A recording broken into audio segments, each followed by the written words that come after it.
Guys good morning, Radhe Radhe. तो आप सब कैसे हो? तो गाइस बारिश हो रही है। वैसे इतने 2-3 दिन से धूप पड़ रही थी बहुत ज़्यादा। आज थोड़ा मौसम सही हुआ है।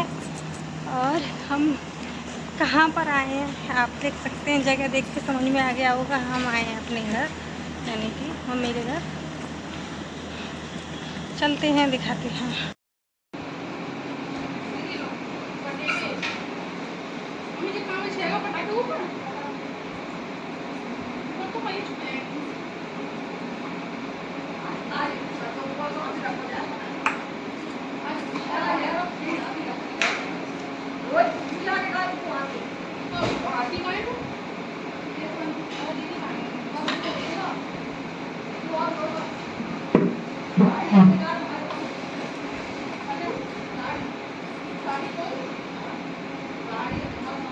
इसमें बिछाने के लिए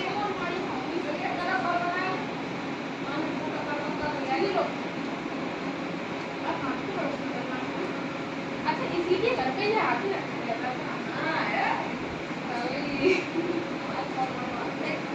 बिछाने के लिए कपड़ा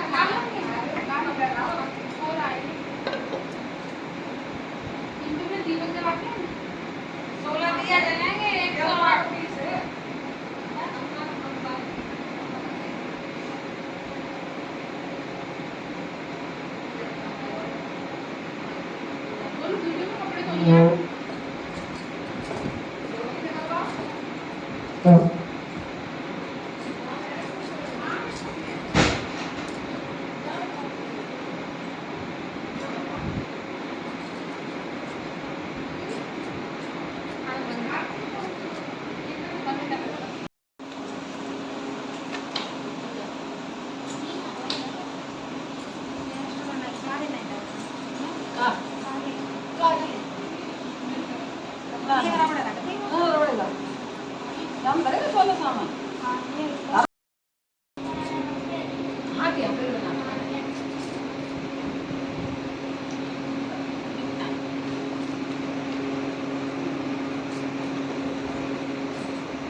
बड़ा बनाएगा ने काटा लिया वो आता नहीं कर बहुत देती है बड़ा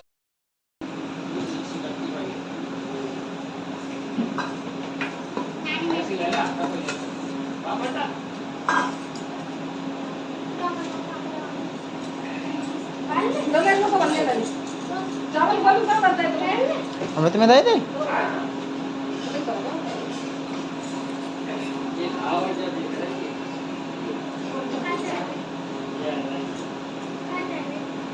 ये आए थे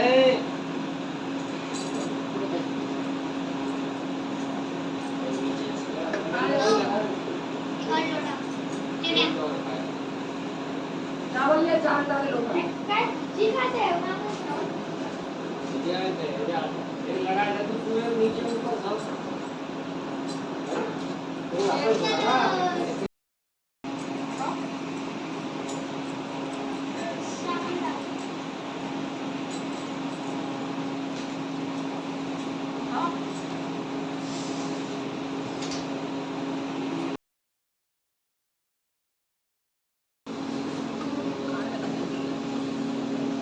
ले आए थे छोटी सी दिए जलाए थे। माचिस ले लो।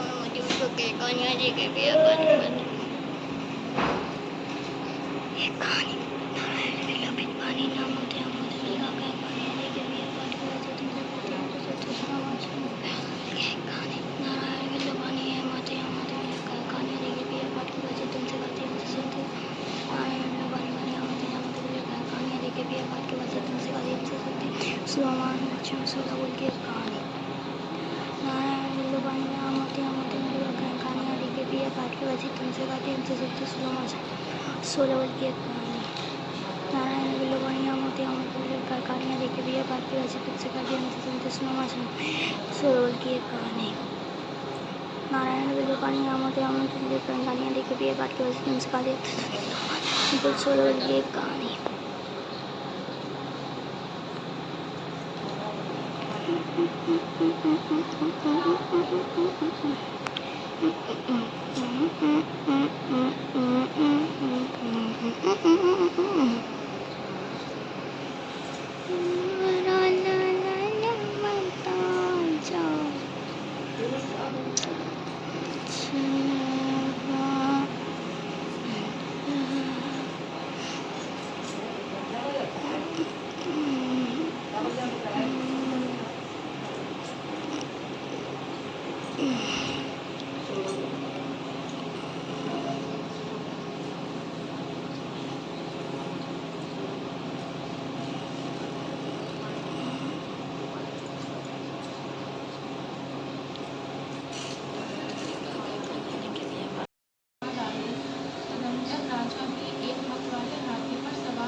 जाएगा। उससे पालेगा कि शत्रु की बातें काटता रहेगा, लेकिन बलश होकर उस काल से निकल गया जिस काल का राजा बना था। उस घोड़े बंदर राजा एक अप्रचुर होकर उस सुगर को ढूंढ रहा था। एक सुगर से सामना हो गया तब राजा ने बाण से उसे घायल कर दिया। बाण के लगते ही सुगर अपने अर्पण शरीर को छोड़कर दिव्य गंधर्व स्वरूप को धारण कर विमान पर जा बैठा। बंदर को बोला, हे महिपाल, आपने संज्ञान लिया, आपने मुझे होकर कुएं से छुड़ाया, तो बड़ी कृपा हुई। अब मेरा हाल सुनिए। एक समय ब्रह्मर्षि देवताओं से जुड़े बैठे थे। वह उनको जगह रहते समय से गीत सुना रहा था। गाते गाते मैं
सब चलती है बच्चे राजा के व्रत कराया।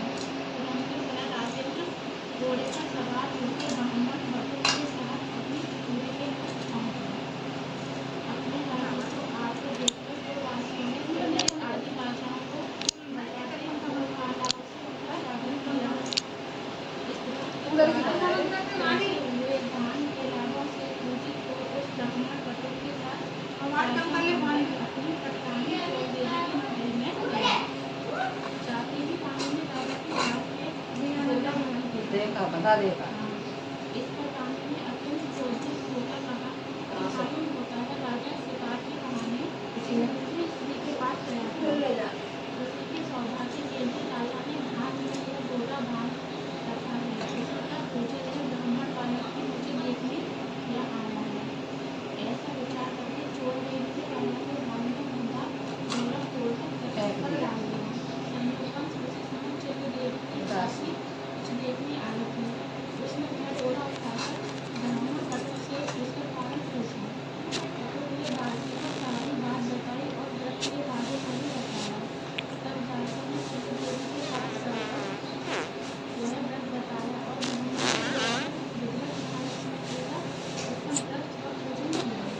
एक वर्ष बाद महालक्ष्मी के दिन चंद्र देवी के महल में बाजाओं का शब्द हुआ। यह शब्द राजा मंगल ने भी सुना। तब राजा को महालक्ष्मी के व्रत का ध्यान आया और वह भट्ट से कहने लगे, अरे आज महालक्ष्मी की पूजा का दिन है, तब मेरा डोरा कहाँ गया? यह पूछने पर भट्ट ने चोर देवी के द्वारा डोरा तोड़े जाने की बात बताई। यह सुनकर राजा चोर देवी का चकित हुआ और कहने लगा, आज मैं चंद्र देवी के साथ पूजन करूँगा। तब राजा भट्ट के साथ चंद्र देवी के महल गया। तभी लक्ष्मी जी एक गड्ढा का रूप धारण कर चौल देवी के महल में उसकी परीक्षा लेने गई। चौल देवी ने गड्ढा को भला बुरा कहकर वहाँ से चले जाने को कहा। तब गड्ढा रूपी महालक्ष्मी ने चौल देवी को श्राप दिया, तू सुवर्णमुखी हो जा और यह मंगलपुर कोल्हापुर हो जाए। तभी से यह नगर कोल्हापुर कहलाने लगा। सुअर बन गई। लक्ष्मी जी वहाँ से चलकर चंद्र देवी के महल में आई तो वहाँ अनेक प्रकार से उनकी सम्मानपूर्वक पूजा हुई। पूजन के बाद चंद्र देवी ने साक्षात लक्ष्मी जी का पूजन किया। तब लक्ष्मी जी बोली, मैं तुमसे पूर्वक संतुष्ट हूँ, तुम जो चाहो सो वर मांगो। चंद्र देवी ने कहा, हे सुरेश्वरी, जो आपका उत्तम व्रत करे उसका घर आप कभी न त्यागें तथा कथा सुनिए, उनको भी आप मनोवांछित फल दें। महालक्ष्मी की तथास्तु कहकर अंतर्ध्यान हो गई। राजा ने भी चंद्र देवी के साथ पूजन की। उसी समय ईश्वरवश चौल देवी भी चंद्र देवी के वहाँ चली आई, जबकि द्वारपालों ने बहुत मना किया, फिर भी एक न मानी। चौल देवी ने वहाँ का हाल देखकर न जाने एक पधारे में दिया दरबार अंगिरा ऋषि शुगर की आई है आश्रम में चली गई। नाली के द्वारा आई है चौल देवी का चेहरा देखकर उससे महालक्ष्मी का व्रत पूजन कराया। एक दिया जा रहा महालक्ष्मी के व्रत के प्रभाव से भट्ट राजा का मंत्री बना। वह राजा पृथ्वी के समस्त सुखों को रोकता हुआ अंदर में जाकर आकाश में विष्णु देवत नक्षत्र बनकर स्थित हुआ। नारद जी बोले, हे इंद्र, सब व्रतों में उत्तम व्रत मैंने तुमसे कहा है, जिसकी कथा मात्र सुनने से मनोवांछित फल प्राप्त हो जाता है। इस प्रकार तीर्थों में प्रयाग, देवताओं में भगवान और नदियों में गंगा पुनीत मानी जाती है, उसी प्रकार यह व्रत उत्तम है। धर्म का और मोक्ष की इच्छा से पुत्राधिक सब कुछ देती है। श्री कृष्ण युधिष्ठिर, आप भी इस व्रत को करें तथा अवश्य ही मनोवांछित फल की प्राप्ति होगी। यह कथा श्री कृष्ण भगवान ने महाराज युधिष्ठिर से कही थी तथा मनोकामना सिद्ध करके सभी लोगों को यह व्रत करनी चाहिए। इतनी भविष्योत्तर पूर्णांत महालक्ष्मी व्रत कथा संपूर्ण। आरती करने आरती बोले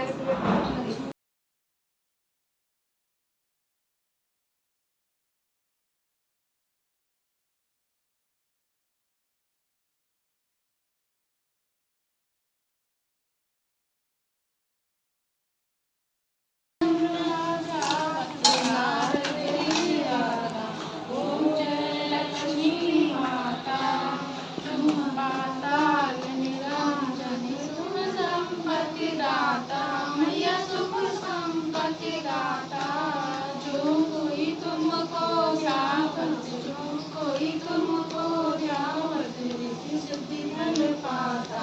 ओम जय लक्ष्मी माता। तुम पाताल निवासी तुम ही जगन्नाथा। मैया तुम ही जगन्नाथा।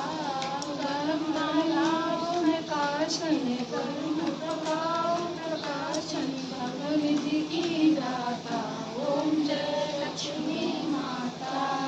जिस घर में तुम रहती सब गुण आता। मैया सब गुण आता। सर्व संभव हो जाता मन नहीं घबराता। ओम जय लक्ष्मी माता। तुम यज्ञ न होते वस्त्र न कोई पाता। मैया वस्त्र न कोई पाता। खान पान का वैभव खान पान का वैभव सब तुमसे जाता। ओम जय लक्ष्मी माता। शुभ गुरु मंदिर सुंदर सुजोत विजाता। मैया सुजोत विजाता। स्वाद आना कोई नहीं पाता। ओम जय लक्ष्मी माता। महालक्ष्मी की आरती कोई न गाता। मैया प्रेम सहित गाता। और आनंद समाता पाप हरि गाता। ओम जय लक्ष्मी माता। ओ लक्ष्मी माता की जय। बस नेक्स्ट वाले मैं करते हैं।